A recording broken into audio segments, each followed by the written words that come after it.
welcome to another award-winning edition of the Locker Room Chat. My name is John Williams, and I'm joined by my co-host, Walter Stair. And for the next 60 minutes, we'll be bringing you some high school talk and different sports, just whatever you want to talk about. So the phone lines are open, 865-483-8112. This is the Locker Room Chat. And Walter, how you doing this week, buddy? Doing pretty good. Last week, sort of helping my son here and there with the Anderson County Fair and enjoying some of that goodness over there, and back to the little grind here and there. Mm-hmm.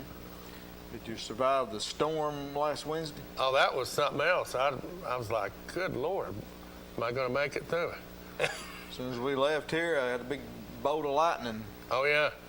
We walked out the door and the bolt of lightning almost hit us. Yeah, I've never seen it lightning like that for that long a time, especially out in the Clinton area. Oh, yeah.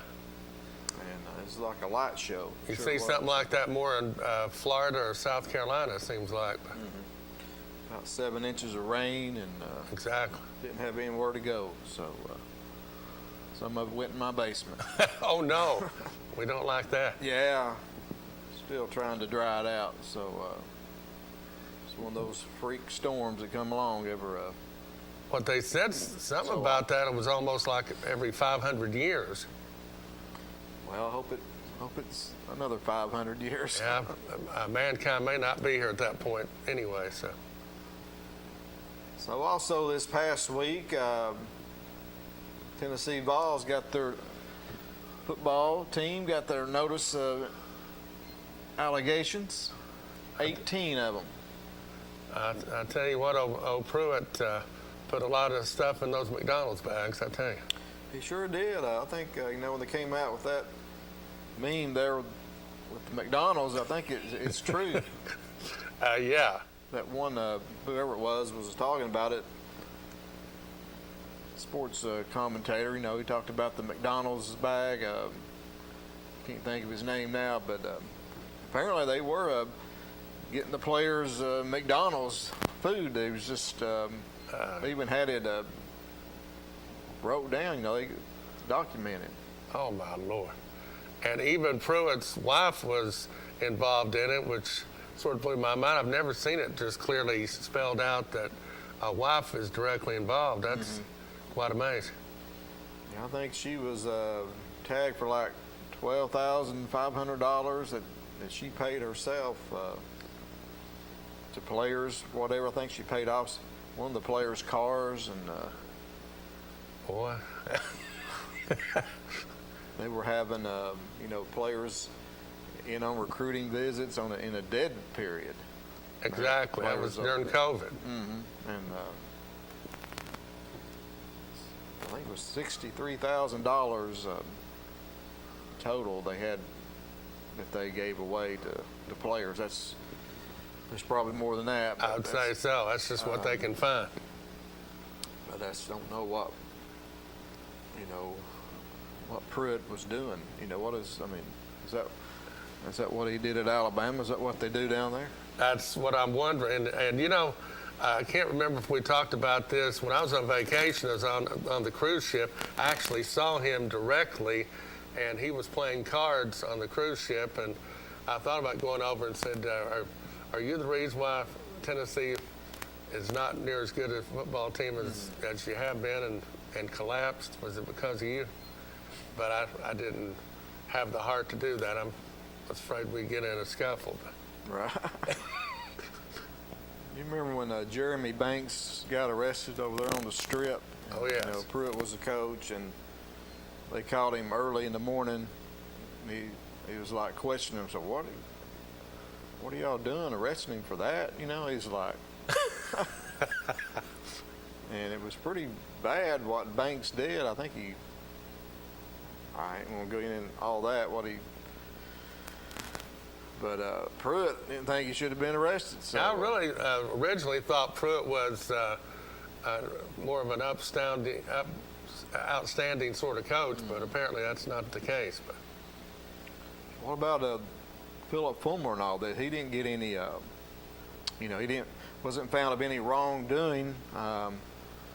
It's hard to believe he didn't know what was going on. I mean, you're the AD over there. You got to know what's going on in your program. I think he got the AD job just to sit down and be on cruise control. I thought at that point he was just trying to make his salary, his $1 million salary. So what do you think will come out of these 18 allegations?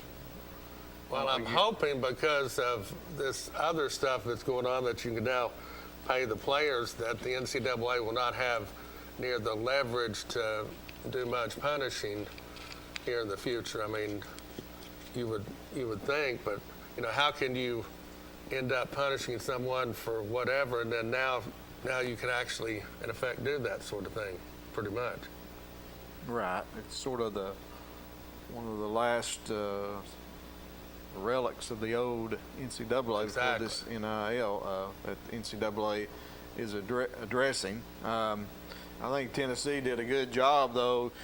When they found out about all this, and they fired Pruitt with cause. Exactly. They also got rid of the assistant coaches, and I think the players that were there are no longer there. But they still have the allegations, the 18 allegations. But I don't think, I think Tennessee did a good job. Even the NCAA came out and said that this is what you want a university to do when they pretty much self-imposed some penalties on themselves. So I don't think Tennessee will get hit with any bowl ban. I think I was reading something about the NCAA doesn't really enact a bowl ban anymore. I mean, they can, but they sort of got away from that before all this happened. So I don't see any bowl ban, but Tennessee has 90 days to respond, and after that, the NCAA has 60 days to levy whatever penalties they're going to impose. well, at that point, it'll be pretty far down into the late into the season, and Yeah, the season should be over Yeah. and going into 2023. But probably some, maybe take some scholarships away, possibly, or something, or I would say that'll be the case. Probably no more than 2 or 3, but yeah, I'm not sure if they'll do that or not. It right. may be something that's within the program that doesn't affect the team, because I think Donde Plowman, she did a great job of Oh yeah, addressing it. it's nice we have someone like her over there instead of some of the ones that were asleep at the wheel previously. But Exactly. So phone lines are open. Give us a call here at the Locker Room Chat. And we're going to talk about some high school football. And we've got the OEB Law Game of the Week schedule that we previewed last week. And there's been a few minor changes in that. Chandler, do you have that schedule you can throw up there? But we got it right here in front of us. But Walter, who's our first OEB Law Game of the Week? that will be Powell at Anderson County on August the 19th. And that'll be a Friday, right? Exactly, So Friday yes. night, I'll be right. There's a few changes there, but game 2, Oliver Springs at Kingston. We previewed these games pretty heavy last week. Yeah. Tonight we're just going to sort of look at them. Game 3, Clinton at Oak Ridge. Game 4, Rockwood at Kingston.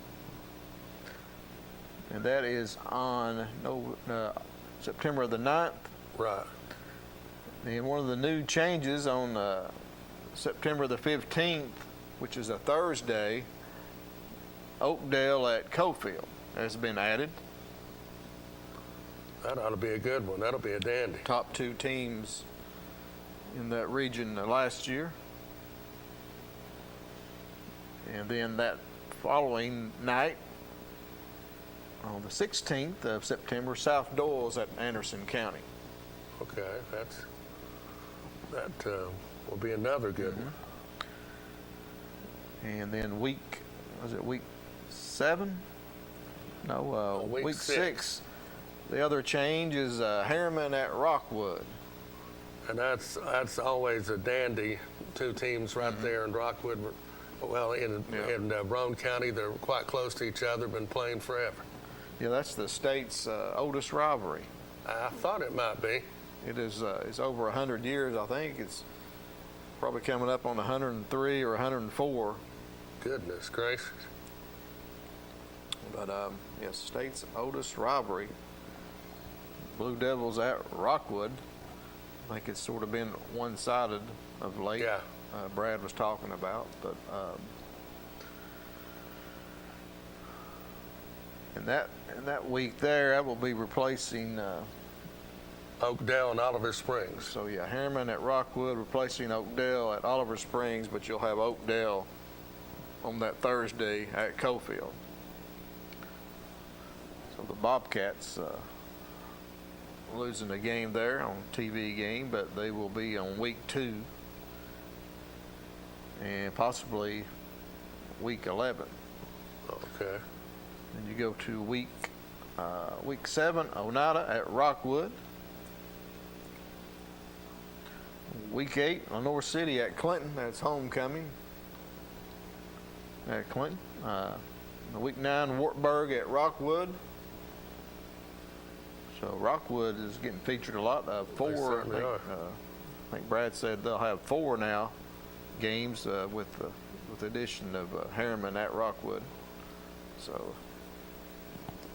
it's good for the Tigers, right? Well, it certainly is. And week 10 is Oliver Springs at Coalfield. Big rivalry right there. And week 11, thinking right now it could be Oliver Springs at Midway, or possibly Kingston at Loudon, or Clinton at Carnes. So a little flex schedule there. Yeah, that could be deciding some district, I guess you'd say, Yeah, that's, places. region ramifications right there. Yeah, for sure. Right now we're going to go ahead and take our first break of the night. When we come back, Walter's got a list of preview of the top 30 players in East Tennessee, and we got some kids in our coverage area of Roane, Anderson, and Morgan that made that list. So Oh, yeah. we're going to take a look at that and also some other things. So we'll be right back. You're watching the Locker Room Chat. Got a pain in your neck? Just turn that wreck into a check. Get the money you need, get the money you want. Call OEB Law. You can pick anybody to help you with your motorcycle wreck, or you can choose the pros at OEB Law. Let us turn your motorcycle wreck into a check. Got a pain in your neck? Just turn that wreck into a check. Get the money you need, get the money you want. Call OEB Law. Experience, respect, integrity. Tom McFarland is running for chancellor to bring these values to Chancery Court in the 9th District. Tom has practiced law here for over 30 years. He believes that judges should enforce the law, but never make the law. That's why so many community leaders are proud to support him. When early voting starts on July 15th, vote for justice. Vote for respect. Vote for conservative Tom McFarland for chancellor. At Earl F. Subaru, we're more than a car dealer. We're a Subaru retailer and Tennessee's only 11-time winner of the Subaru Love Promise Award. We're proud to be active in supporting our community and have fostered partnerships with local charities such as CASA of the Tennessee Valley and the Roane County Animal Shelter. We're also committed to our customers, and our state-of-the-art facility in Kingston features expanded service capacity to provide the quality automotive care that you deserve.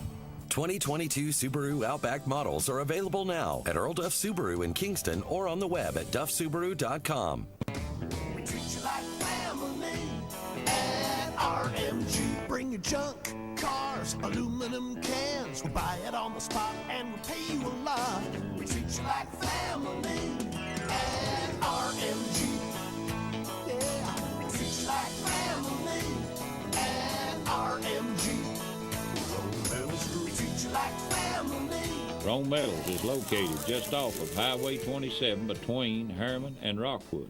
I'm Amanda, one of the RN shift leaders at Rome Medical Center. I love the sense of community that we have here. It's unlike anything I've ever experienced, and that's why I choose Rome Medical Center. I choose Rome Medical Center because this is where my heart is. My family and friends use Rome Medical Center, and I want everyone that comes through our doors to have an experience that makes them as proud of Rome Medical Center as I am. Find out why Rome Medical Center is the best choice for your future in healthcare. Learn more at ronemedicalcenter.com. Welcome back into the locker room chat. As we're talking some high school football here in East Tennessee. And Walter, heard today there's been a scrimmage change. Clinton will be hosting Cofield and Kingston tomorrow. That should be quite interesting. That should be good for all teams all the way around. Mm-hmm. That'll be a good scrimmage. It's a 6:30 three-way scrimmage. Cofield and Kingston coming to Clinton, and Brad was telling me earlier that Cofield and Kingston scrimmaged last year, so it's good that the players are getting the pads on. I think this was the first week that you put the pads on. I was thinking it was going to be. I guess with the fact that it seems like the play has started sooner, maybe they went back a week in effect. Mm-hmm. So you got to get them ready with the pads sooner nowadays, I guess. But so that's 6:30 tomorrow at the game field there at Clinton. I don't know what Clinton calls their field anymore. It's not a city field. It's the counties took it over. So just like the way I've always said, from the Clinton football field. Clinton needs to name that stadium. They need to name it after someone. They talked about naming it after Jody Fisher. That's not a bad idea. One time. Also, the coach back in the 40s, I think his name was Britton. Right. Wasn't there one? There was one somewhere named Driscoll, but Yeah, it might be Driscoll. Yeah. I'm thinking about. It really needs a name. I've heard it called Town of Clinton Field, City of Clinton Field, Dragon Stadium. Only you and I would know, but after the rec hall, George Margraves. Right. Well, George has got the Little League field named after him there. Exactly. So maybe they'll come up with something here. Coach Keith wins a championship. You might name it Darrell Keith Field, right? That sounds good. But also on Friday night, Stone Memorial will be at Anderson County. That ought to be good. In a scrimmage for the Mavericks. The Mavericks have been getting after it. Where I work at, I can watch them practice, and they're out there at like 8 o'clock in the morning. Oh, my goodness. Yeah, they get after it. That's the way to do it. I think that's a big difference in that program, Anderson County.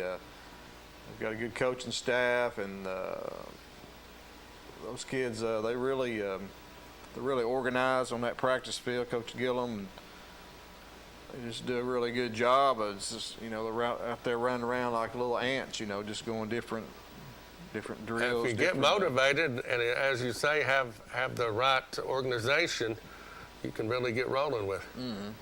They do a great job in preparing the Mavericks. As the last 5 years they've been undefeated in their region, but also some other scrimmages coming up for Anderson County. This is courtesy of Jason Val, so we'll give him props there. Let us know about these scrimmages. Of course, Stone Memorial at AC Friday night. And they're going to AC's going to Kingsport on August 5th. Oh, that'll be a good one and be a good experience for them. Mm-hmm. And then on August 11th, the Jamboree. With what, the Oak Ridge Wildcats? Yeah. AC plays Oak Ridge at Carson Newman. And also that night, Clinton will be playing Greenville. So That's some good matchups. it certainly is, and that is some of the scrimmages coming up that we know of in the area. If you know any more from teams around here, just please give us a call and let us know, and we'd be proud to announce it. Walter, before you get into your top 30, what do you think? Let's just throw it out there. You know, we're going to do some predictions later on when we get closer to the season, but who do you think the top team is in our coverage area? You know, Roan, Anderson, and Morgan. I know a few years ago with Eric Oakes and Matt Hagan, we had we call it the RAM Top 6 poll, which stood for Roan, Anderson, and Morgan, and we ranked those top 6 teams. You know, there's 12 teams Right. in our coverage area. You know, there's 3 in Anderson County. There's 5 in Roan County, 5 schools, and there's 4 schools in Morgan County. And you think we ought to bring that poll back? I think that'd be a good idea. Top 6 poll. Oh, yeah. Have a lot of people interested in something like that and keep up with that sort of thing. You know, there's bad thing about that. You know, there's a discrepancy. You know, you got the larger schools. You got Oak Ridge, only 5A. Then Anderson County, or no, Clinton's 5A too. Right. Then you got AC. Then Kingston in 3A. Then Rockwood 2A. Wartburg 2A. I think the rest of the schools are 1A. So Right. sort of, you know, a big difference there with the classification of the schools. But, Oh, yeah. we might have to bring that back. And, well, the 1A that can probably compete with quite a few of those is Coalfield. I have been quite impressed with them over, you know, since I've been covering this. Oh, yeah. Year in, year out, they seem like they're challenging for the state. Yeah. And this year, I expect nothing less from the Yellow Jackets. Hope to get a look at them tomorrow night. Right. Football is their game. I mean, basketball and some others are, but they are very much known for football. But who would you say is the best team in our coverage area? Roan, Anderson, and Morgan right now. Who would you? 12 schools. Who would you put up top? Well, right now, until I know different, I'm going to have to say Oak Ridge. So you're going to go with the Oak Ridge Wildcats Yeah. and new head coach Scott Cummins. Right. And Brad, I mentioned earlier, their defensive coordinator, Robert Ayers, you know, played at I know that name. Yeah, played at Tennessee and also, I guess, all pro there at Denver Oh, Broncos. And but they said they're really getting after it. A lot of intensity for the Oak Ridge Wildcats compared to last year, you know, with Coach Gaddis, and this year, and that's no taking no shot at Coach Gaddis. You know, he's a Hall of Fame coach, better and believe I know he gets after it too in practice. I mean, I didn't really personally watch him practice, but Right. I know Coach Gaddis didn't play around, but I don't really know about Coach Cummins. You know, you got a new coach coming in there, and there's just the intensity level is ratcheted up there for Probably the Wildcats. a certain bit more of excitement with certain newness sometimes can help the situation. Right, and so you're going to go with the Wildcats. I'm going to put Anderson County. I would pick the Mavericks as the top team in our Roan, Anderson, and Morgan area coming into this season. I think he's got more players coming back. You know, they got the senior quarterback Walker Martinez, senior running back Gavin Noe, wide receiver Bryson Val. You know, those players right there. Then some of the other, you got Elijah Davis on the defensive end, and the Moog kid, I think it's going to be a junior. They got some I just think the Mavericks, with what they got coming back, I would have to put them at the top, and then I'd probably put Oak Ridge under them. Yeah, I would say would be very close between the two. I'd definitely put Anderson County second, and a very close second. Mm-hmm. And you're going to get to see them play, as we talked about in that jamboree. You know, that's going to be that'll be fun to watch. Oh yes. On August 11th at Carson Newman, Anderson County and Oak Ridge getting together. I wish they would play each other in the regular season. Yeah, I do too. I don't know why. I don't know why they don't play each other. I know Clinton's not playing AC this year. No, they didn't play last year. I understand the reason why Coach Keith didn't want to schedule Anderson County. He wanted to build his program up a little bit, and hopefully those two schools will get back to playing each other next year. But I just like to see all those three county schools play each other. Oh, I would too. It sometimes is hard, like you say, you want to build up your program, and if you're playing a juggernaut like an Anderson County each year, and what Clinton was doing there for a while was playing too hard a schedule. It had Kingsport and Anderson County both on it, and did not have a so-called breather at any point. Right, yeah, they definitely had some tough teams over the years, the Dragons have, but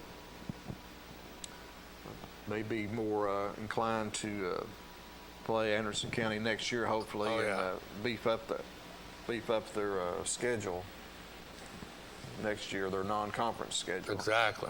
I look for that for the Dragons. But let's go ahead and look at your top 30 players in the area. I think.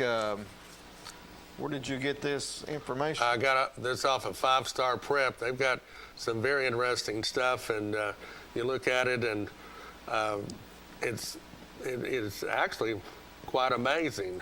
Had a guy out of Alcoa. I don't know what they feed those guys over in Blount County, but Lance Williams, offensive lineman, 6'3", 275, committed to Virginia Tech in the spring, choosing the Hokies over Deep Pool Power 5 offers.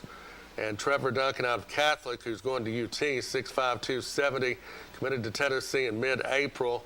And Duncan looks the most college-ready physically as far as a lineman's concerned in the area.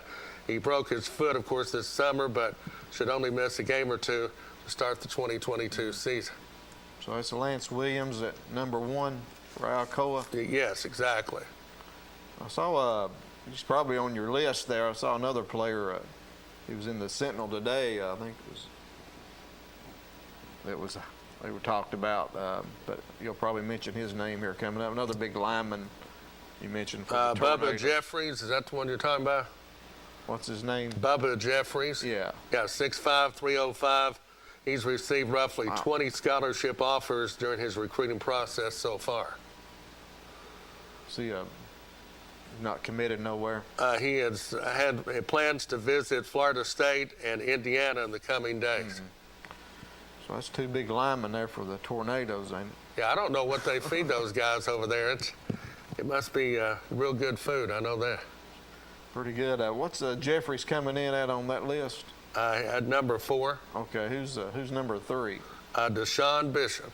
Sean Bishop. As you well know him. Which he ran for more than 3,100 yards as a junior, almost breaking the former UT running back Hurd when he was, of course, in high school. He announced his commitment recently to Coastal Carolina. What do you think about him going to Coastal Carolina? Well, I think that will probably be good.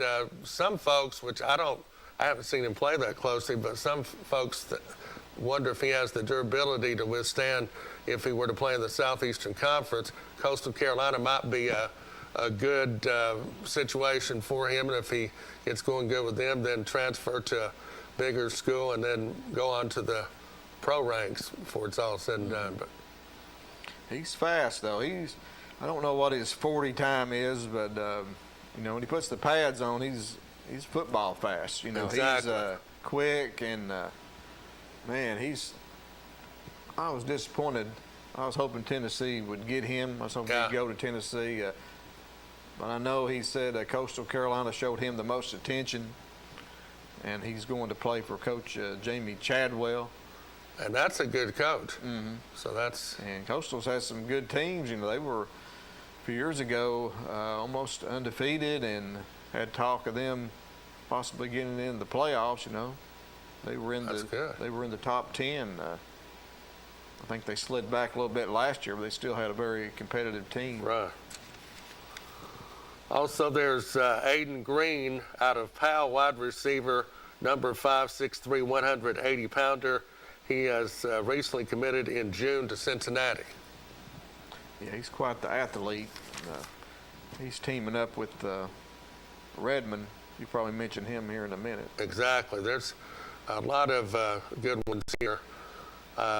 Let's see, going down to another one of Powell, Jordan Potts, the quarterback. And he's, of course, a 6-footer, 175-pounder. He is committed to Tennessee Tech, that in late June. What number is he? He is number 10. I've gone down a little bit because you've got a bunch of Maryville people up above here in Alcoa, and I just wanted to get back into the sort of the meat of things. You got that running back from Maryville? Running back. Noah. Yeah, Noah Vaughn. 5'9", 190-pounder. He has chose to commit to Virginia, and that was on my son's birthday, June 27th. So, just go ahead. Okay, well, go ahead. Number 7. Just call out their names, or you know. Cal Grubbs of Maryville, offensive lineman, 6'4", 280, committed to the Liberty Flames, and that was over more than 20 other college football programs. Can you believe that? And he'll be playing center in college as well as he does in high school. And Alcoa, number 8, Jordan Harris, 5'10", 170-pounder, all-purpose athlete with top-end speed, being monitored by a lot of Division I programs. Also, number 9, Brock Taylor out of Catholic, kick returner, 6'2", 160-pounder. He should land on a big-time Division I team. Number 10, Jordan Potts. And, well, I just talked about him, 6 feet, 175-pounder, heading to Tennessee Tech. Andreas Redmond, the one you were talking about, wide receiver, defensive back, 6'1", 180, has offers from a slew of teams, Virginia Tech, Cincinnati, and Ohio. And one of these you were talking about, Bryson Val out of Anderson County. He is number 12 here, 6'4", 185-pounder, and he's made a big jump in the rankings, in the recruiting rankings recently. Does it list his schools that's offered him? No, it's not said anything where that's concerned as of yet. Memphis and Iowa. Oh, wait a minute. I need to go to the next page. Yeah. Offers from Iowa, Arkansas State, which unfortunately has our former UT coach, and Memphis. Val has the ability to high point passes, but has added more speed and strength to his game as well. I saw an interview with Bryson Val, and you know, he said he's just going to let the season play out here a little bit, and you know, sort of concentrate on the season, let the offers come in. So I don't think he's ready to commit anywhere anytime soon. So we'll see. It's probably best if a ball player can concentrate, keep his nose to the grindstone, get all of his stats and get everything done and get the season done unscathed and uninjured, and then, you know, go from there. But it's easier said than done sometimes. Also, number 13, Elijah Rogers out of Oak Ridge, wide receiver, defensive back, 6'2", 190. Rogers picked up SEC interest early in his career, but recently announced his 100% commitment, looks like, to Campbell University on July the 18th. And he plans to play defensive back in college.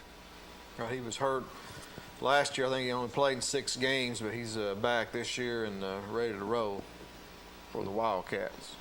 And here's another one, Gavin Noe out of Anderson County, 6'2", 220-pound running back, linebacker. And his stock soared this past spring, and Noe announced his commitment to Navy in late June, choosing the midshipman over Marshall, Memphis, and UT Martin. What number is he on that list? He's number 14. Number 14. Yeah, he's man, he's a bruiser. You know, he's a running back / linebacker, and had almost 1,500 yards last year rushing. And I think his sophomore year as well, he was right around 13, 14, and yeah, a slew of touchdowns, and just the heart and soul of that Maverick team. The way I look at it, if you're a 6'2", 220 in high school, and you've got that strong upper body, and you're able to run pretty good, you're just going to be a bruiser. He comes from a football family. Oh yeah. Like his brother's playing at Trano. He's at Davidson, and of course his dad, he played for University of Tennessee. You know, he walked on for Coach Johnny Majors back in the day, and oh yeah, earned a scholarship. And number 15 is Barrett Maddox out of Clinton, Tennessee. Offensive lineman, 6'6", 280-pounder. His massive presence grabs eyes, and his game is attracting a lot of college offers from such teams as Akron, Army, Charlotte, Marshall, Eastern Kentucky, Tennessee Tech, UT Martin, TSU, and also Austin Peay. Right, he's got a lot of offers, don't I? Heard had one come in. I think the latest one was Tulane. Oh my goodness! So the Green Wave after Barrett Maddox, and what's his size again? 6'6", 280. Yeah. He's a big boy, and he's aggressive out there. I like that aggressiveness in him. I am quite amazed that you go back, I don't know, 40, 45 years or whatever. I guess I'm saying my age. But when I was in high school, if you had a 200-pound lineman, you were doing good. Oh. And nowadays in high school, they would laugh at that sort of thing. Nowadays, it's probably 250 at the very least, and on up from there. But oh yeah, it's quite amazing. And Barrett, he's also the punter for Clinton. Came on last year. He was named the Region Punter of the Year. So big man can kick the ball. He's a good athlete. That's a good job there.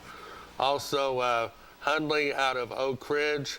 Ja Hundley. Ja Hundley. I didn't know how to pronounce his first name, but I was impressed with him last year as a running back at Oak Ridge. I thought he looked better than Jackson kid. Yeah, they say he's a tank. 5'9", 195 pound. Yeah, he's built low to the ground. He's just tough to bring down.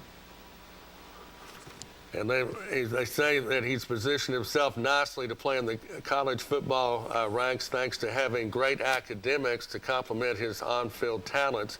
UT Martin and Austin Peay are recent offers. Okay. And also J.J. Faust, linebacker, athlete, 5'11", 200 pounds, likely to play linebacker in college, a big-time prospect on both sides of the football. He's at Powell, right? Yeah. Okay. And this guy out of Powell, which I don't know the first name, J.A.H. Irby, out of Powell, offensive lineman. He's number 18. They don't list anything special on the rest of these, just where they're from. And Chris Hunter out of Carnes, who is offensive line as well. Nehemiah Story out of Rockwood. Those are some names that we've heard. Offensive lineman. Exactly. Big lineman. Well, Story, it says here running back for Story. And Dakota Waldo running back, which I may have taken it down wrong when I did it. And I think Story's, I think he's a lineman, and Waldo running back. Right. But they may have Story running the ball too this year. He's a big kid though, I think. And Walker Martinez out of Anderson County, quarterback, number 22 on that list. What schools, does it mention any schools with him? No, it doesn't say anything after you get to about 20 as far as what teams that they're vying for or possibly. He's a very accurate quarterback. Yeah, he certainly is. He got hurt last year and hurt his hand, I think, but he's back, and he's a really good quarterback there for Coach Gillum in Anderson County. And Leo Gonzalez of Lenore City, offensive lineman. And this guy out of Carter who played at Pigeon Forge, I don't know how to pronounce his name, Hassan Asatani or something like that. Sounds good. 6'1", 180 pounds, previously was a standout at Pigeon Forge, but he's now, of course, going to be a big-time college prospect and is playing at Carter now. Okay. All right, Walter, appreciate that. And certainly. Some of the players, I guess those are mainly seniors, right? Yes. Some of the top seniors in the area, so we'll be talking about them this season a lot, I'm sure. So right now we're going to go ahead and take our second break of the night, and we're going to come back and look at some power ratings. I wrote some Sonny Moore power ratings, so listen to the top teams in the area and across the state. So stick around. We'll be right back. You're watching the Locker Room Chat. Hello, I'm Criminal Court Judge Jeff Wicks, and I'm proud to support Tom McFarland for Chancellor. I've known Tom for over 50 years, and he has the integrity, the intellect, the patience, and the temperament to be a great Chancellor. Call OEB Law today and let us turn your motorcycle wreck into a check. You got a pain in your neck, just turn that wreck into a check. Get the money you need, get the money you want. Call OEB Law. We treat you like family at RMG. Bring your junk, cars, aluminum cans. We buy it on the spot and we pay you a lot. We treat you like family at RMG. Yeah, we treat you like family at RMG. Rome Metals Group treat you like family. Rome Metals is located just off of Highway 27 between Herman and Rockwood.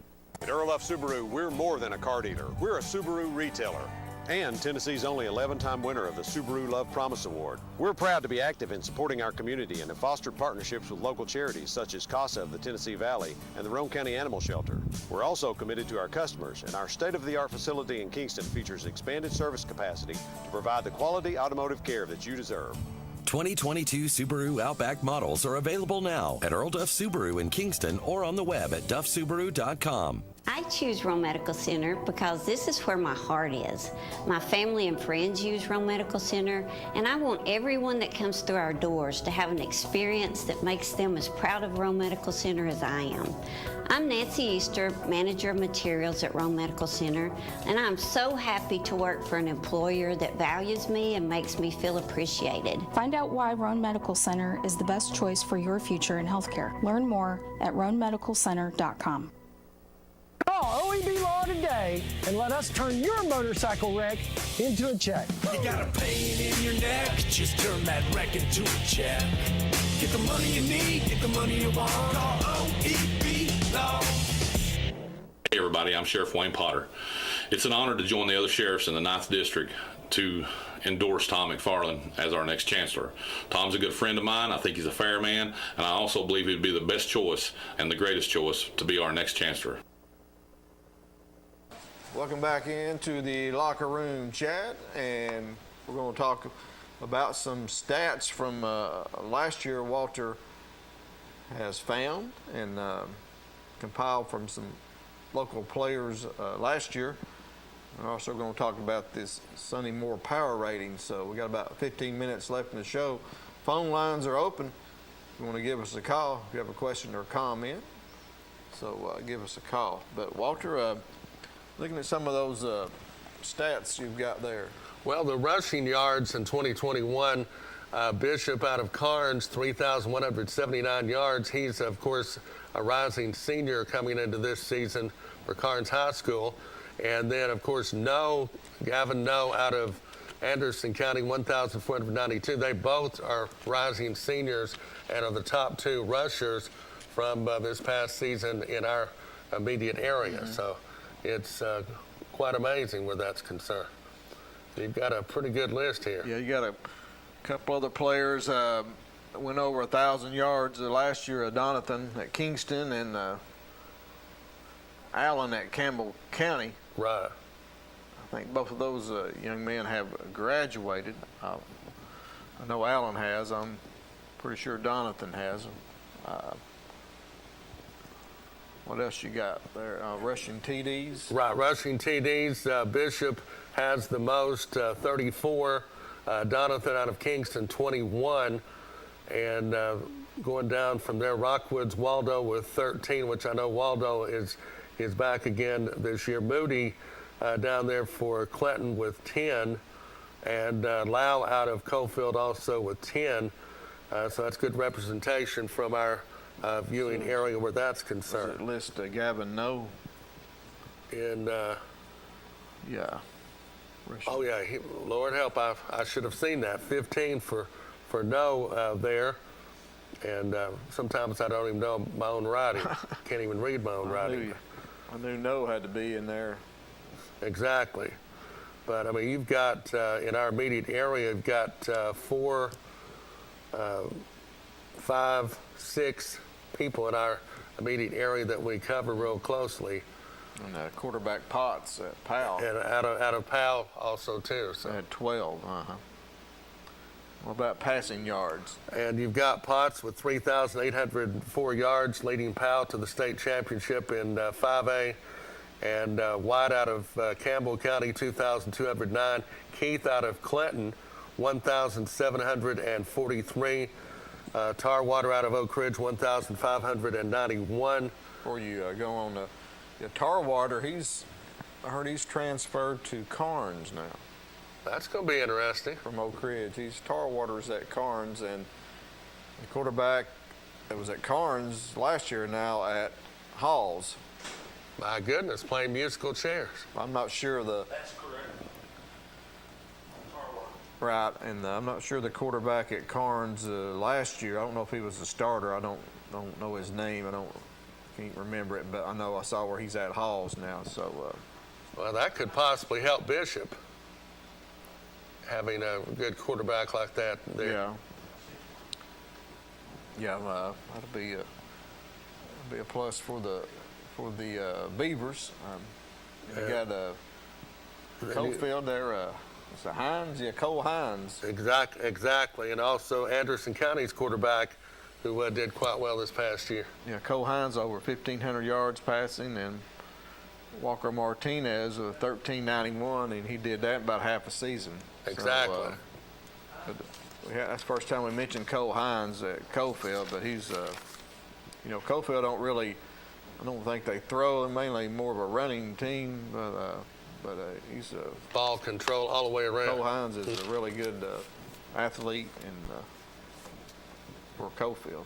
Yeah. And passing touchdowns, you've got Potts with 37, and then you've got Hines again with 23, and Martinez out of Anderson County 15, and White out of Campbell County 15, Cortez out of Lenore City 14, Tarwater, which you say is going to Carnes or has transferred there, he had 12 at Oak Ridge, and Huffaker, who was at Carnes this past year, had 12, so that's rather interesting. Huffaker, yeah, he might be the one that's gone to Halls. Exactly. Yeah, I think so. What about receiving yards? Potts, 37 touchdown passes. Wow. Exactly. Receiving yards, Redmond out of Powell, 1,102. And Green out of Powell, 905. And an up-and-comer Val out of Anderson County, 690. And Hayward out of Oak Ridge, 687. Yeah, Brandon Hayward, he's just a junior. He's getting a lot of, I know Tennessee's after him, and I think he may have already received an offer from the Vols. So oh, yeah. These are really good. They put him in up there with T. Higgins, talking about in the same breath a little bit. That should be good. And then you've got Collins out of Powell, 676. Goodman, 678, actually, out of Midway, which that's good representation there. And then you've got Shanks out of Campbell County, 650. And I don't know how to pronounce the gentleman from Clinton, which I should know. Blavelt. Yeah, Blavelt, 564. And Miller out of Campbell County, 547. Faust out of Powell, 510. Jones out of Campbell County, 501. All right, Walter. Anything else? Let's see. I thought was rather interesting. I don't know how much time we have, but on tackles, I thought it was rather interesting that you had someone from Powell have a whole lot more tackles than the Walter Nolan. But the way I look at it with the lineman that is up where he's at, he's just got to slow things down. He doesn't necessarily make the tackle. It's more linebackers a lot of times that make the tackles. But he still had quite a bit. He had good representation. I think it was 93 he had, but Powell's Lesby had 130. And he definitely made the list for 85 or more, but Lesby was the winner in East Tennessee with 130. And out of Coalfield, you had Lau with 112 and Henry with 104. So that's good representation there. And Oak Ridge, Bourbon 123, Anderson County's Shannon 97 and Moog 97. Yeah, Moog's back. Shannon graduated from AC, but and you had Davis even with 92. You had a lot of good people. And Nolan with tackles for loss 28, which he beat out everyone on that, tackles for loss. So that's what you're supposed to do, playing. Big Walter Nolan. Exactly. Okay. That's some good stuff there, Walter. Oh, yeah. I enjoy looking at numbers on stats sometimes, and that was interesting. You got interceptions and punting as well. Yeah, interceptions. Moran out of Rockwood had 6. Powell, Whitehead had 4. And Lockhart out of Carnes had 4. Punting, you only had one player in East Tennessee which punted for more than 40 yards a punt, and that was Green out of Powell, 40.9. Okay. Where Maddox was, I know he was all region. But yeah, he apparently did it quite well. Yeah. But punting's more than just yards, though. You know, you got to place the ball and place the ball inside the 20. Yeah. And particularly inside the 10, and you're doing some good stuff. All right. Well, thank you for that, Walter. You got that from 5-Star Preps? I certainly did. I enjoy looking at their different things. I think they host this. They sort of sponsor the scoreboard show, I think, on Friday nights here. Okay. Is that right, Brad? 5-Star Preps, one of the, right here, got the helmet right here. Yeah. So Jonathan Cox and David Queener do that show. So they do a great job. So everybody loves the scoreboard show. Oh, yes. We got about 6 minutes left in the show. I went and looked up the Sonny Moore power ratings, and Sonny Moore has been compiling these since 1974. My goodness gracious. And he's got all the teams rated. He uses statistical, it's hard for me to say, stats and history data. And he uses like the most recent games are the most important in his ratings, if that makes sense. But, but he's got the teams are rated 1 through 349. That's public and private. And who would you think number 1 is? His ratings this year across the state. Maryville or Oakland? He's got Oakland. He's got Murfreesboro, Oakland is number 1. And who would you say the bottom team is? Who's number 349? First of all, I'm looking at that. I've never seen. I don't even know who that is from. That's something like the old Friendsville Academy in basketball that lost 120 some odd straight games. Right, yeah. That's Republic is ranked number 349. So that's pretty fun. I think they're out west. I think they're way out there. So. Right, but yeah, Sonny Moore power ratings, and he does them throughout the season. And, you know, you compare, he does a pretty good job. And you know, you like head to head, like Clinton and Oak Ridge, you'll have the ratings of each team, and you take the difference of that, and you get the odds there, so to speak. But usually he's pretty much right on. But look at some of the other teams. He's got Alcoa number 3. Maryville's coming in at 7. Greenville at 9. Elizabethton at 10. Knoxville West at 11. Powell at 13. You got South Pittsburgh, number 20, a Class A school. Domus Bennett, 21. Farragut, 25. Central, 27. South Doyle, number 34. And then Fulton, number 60.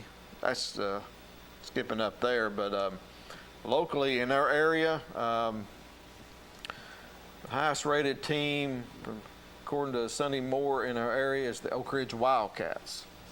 Coming into this season, they are ranked number 42 across the state. Don't know. I would think they should be a little bit higher than that, but that's just me. Well, they're coming off a 3-8 season, so they're getting some love, but they do play a tough schedule. Yeah, they certainly do. Difficult schedule. Anderson County also plays a difficult schedule. They're next at number 49. So the Mavericks cracking the top 50 across the state. I think they're not being very nice to them either. But the next highest rated team will be the Clinton Dragons. They're coming in at number 114. No, I think that's preposterous. That puts the Dragons in the top third, you could say, in the state. I would sincerely think, and I'll make a bold prediction, they'll be, before it's all said and done, in the top 25. We got 2 minutes left in the show, and coming in next, Cofield at 126. Yeah, they're a very good football team. But South Pittsburgh versus them, I would give Cofield a chance against them. Yeah, I mean, they never beat South Pittsburgh. Never. 7 all time. Oh, 0-7, okay. 0-7 all time against South Pitt. South Pitt's pretty tough. South Pitt's pretty stout. Let's run down these last schools. Rockwood's at 128. Kingston's at 142. Some of the other schools going into the 200 regions, you got Oliver Springs at 228, Midway at 237, Harriman at 283, Oakdale at 296. I don't think Oakdale's getting much love. No, not at all. After the season they had last year, I think they got some good players coming back. I thought they had a very good season last year. They certainly did. Going up into the 300 level.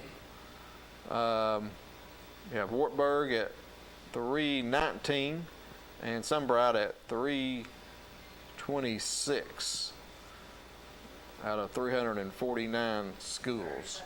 So I have to admit, I've never heard of Republic before. That's a new one on me. Right. Republic, last stand, isn't it? That's it. So Walter, we got about 20 seconds left in the show. Anything before we go? Just ready for high school football. Right, we're about 3 weeks away from Thursday. So for Chandler Jones in the back, for Walter Stair, my name is John Williams. You've been watching the Locker Room Chat. We'll see you next week.